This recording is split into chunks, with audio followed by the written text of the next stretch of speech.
स्वागत है सभी का। इस वीडियो में हम जनरल नॉलेज जनरल साइंस के 33 इंपॉर्टेंट क्वेश्चन करने वाले हैं। बने रहिए वीडियो में लास्ट तक। वीडियो को पूरा देखिएगा और कॉपी पेन लेके बैठिए और आंसर को टिक मार्क करते चलिए और लास्ट में आप ये बताइए कि आपने कितना सही किया। और ये जीके जीएस का दूसरा वीडियो है। इससे पहले हमने ऑलरेडी एक वीडियो कर लिया है जिसमें हमने 30 के अराउंड मोस्ट इंपॉर्टेंट क्वेश्चन को देखा है। अगर आपने अभी तक उसको नहीं देखा है तो डिस्क्रिप्शन में उसका लिंक आपको मिल जाएगा उस वीडियो को। इस वीडियो को देखने के बाद उसको भी ज़रूर देखिएगा। तो चलिए इस वीडियो को शुरू करते हैं। पहला क्वेश्चन है, कपास की खेती के लिए निम्नलिखित में से कौन सी मृदा प्रसिद्ध है। तो कौन सी मृदा प्रसिद्ध है कपास की खेती के लिए? तो याद रखेंगे काली मृदा। ऑप्शन पहला इसका करेक्ट आंसर हो जाएगा। फिर नेक्स्ट क्वेश्चन देखते हैं, खालिस्तान की कमी के कारण स्कर्वी रोग होता है। किसके कमी के कारण होता है स्कर्वी रोग? तो ये सबको पता होना चाहिए, विटामिन सी की कमी से। ऑप्शन दूसरा करेक्ट हो जाएगा। फिर अगला क्वेश्चन देखते हैं, कंचनजंगा दुनिया में खालिस्तान सबसे ऊंची चोटी है। तो पहला या दूसरा या चौथा या तीसरा? राइट आंसर क्या हो जाएगा? तीसरा सबसे ऊंची चोटी है। तो ऑप्शन चौथा इसका करेक्ट आंसर हो जाएगा। फिर अगला क्वेश्चन देखते हैं, वर्षा ऋतु में बोई जाने वाली फसलों को खालिस्तान कहा जाता है। तो जो वर्षा ऋतु में वर्षा के सीज़न में बोया जाता है, बरसात के सीज़न में, उन फसलों को क्या कहा जाता है ये आपको बताना है। तो ऐसी फसलों को क्या कहा जाता है? खरीफ फसल कहा जाता है। ऑप्शन पहला ही करेक्ट आंसर हो जाएगा। उसके बाद नेक्स्ट क्वेश्चन है, पंथी खालिस्तान का एक प्रसिद्ध नृत्य है। तो किसका एक प्रसिद्ध नृत्य है? पंजाब का नहीं, छत्तीसगढ़ गोवा का भी नहीं, गुजरात का भी नहीं। पंथी किसका एक प्रसिद्ध नृत्य है? तो छत्तीसगढ़ का। ऑप्शन दूसरा इसका करेक्ट आंसर हो जाएगा। फिर अगला क्वेश्चन है, बांदीपुर राष्ट्रीय उद्यान निम्नलिखित में से किस राज्य में स्थित है? बांदीपुर राष्ट्रीय उद्यान किस राज्य में स्थित है?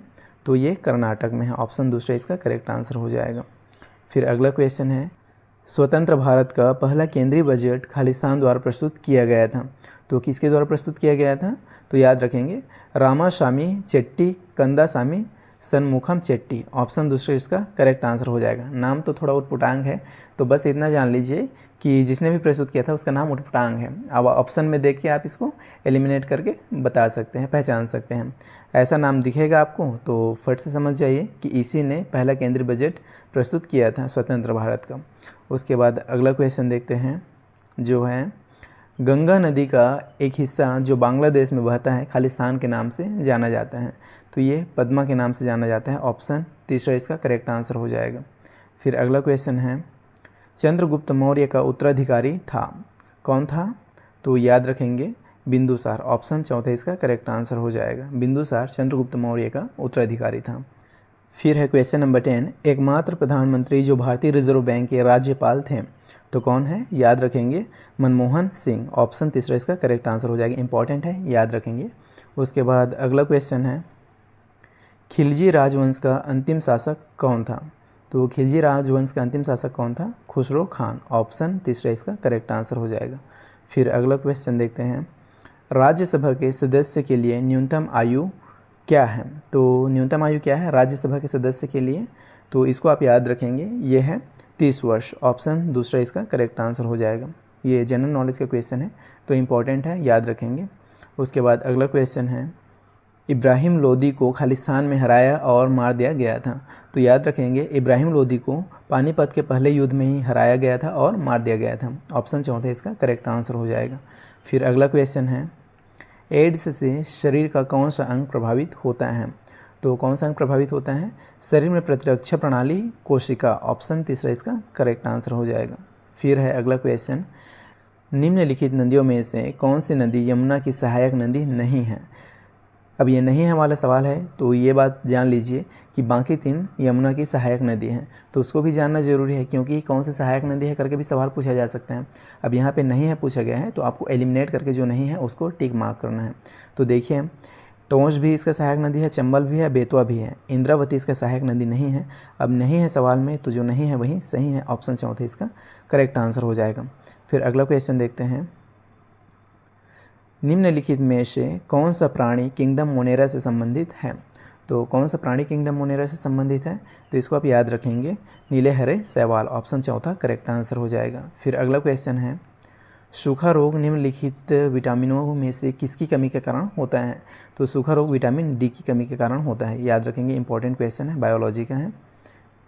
क्षेत्रफल की दृष्टि से विश्व में भारत की श्रेणी क्या है, तो इसे आप याद रखेंगे 7वां, ऑप्शन दूसरा करेक्ट आंसर हो जाएगा। फिर अगला क्वेश्चन देखते हैं, निम्नलिखित में से किस मिट्टी में लोहे की मात्रा सबसे अधिक होती है, तो किस मिट्टी में लोहे की मात्रा सबसे अधिक होती है, तो ये आप याद रखेंगे लाल मिट्टी में, लाल मृदा, ऑप्शन चौथा करेक्ट आंसर हो जाएगा।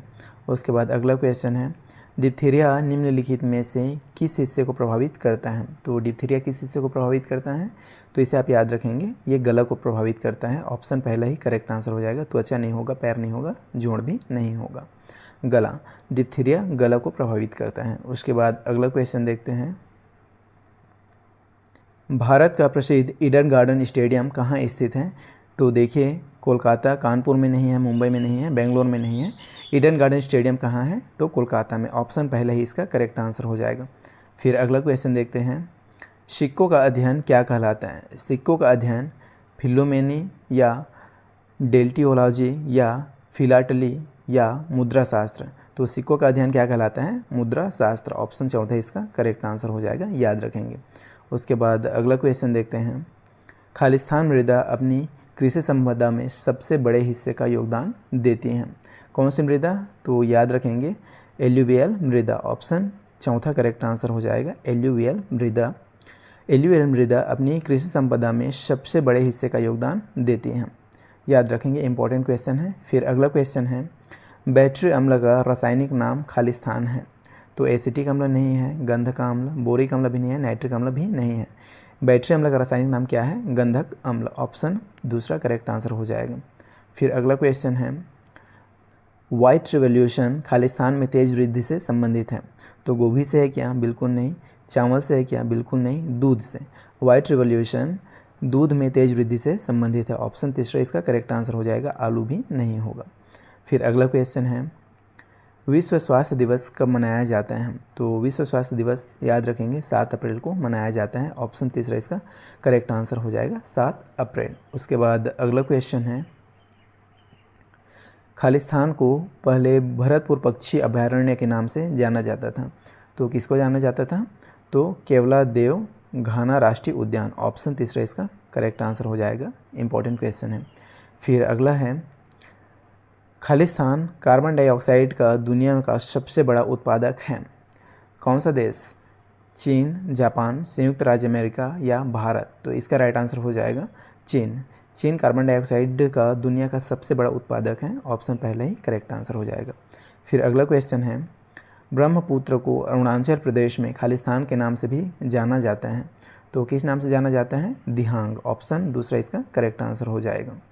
फिर अगला क्वेश्चन है, खालिस्तान दिल्ली का पहला सुल्तान था, तो दिल्ली का पहला सुल्तान कौन था, तो याद रखेंगे कुतुबुद्दीन ऐबक, ऑप्शन तीसरा इसका करेक्ट आंसर हो जाएगा, इंपॉर्टेंट क्वेश्चन है, नोट करके रखेंगे।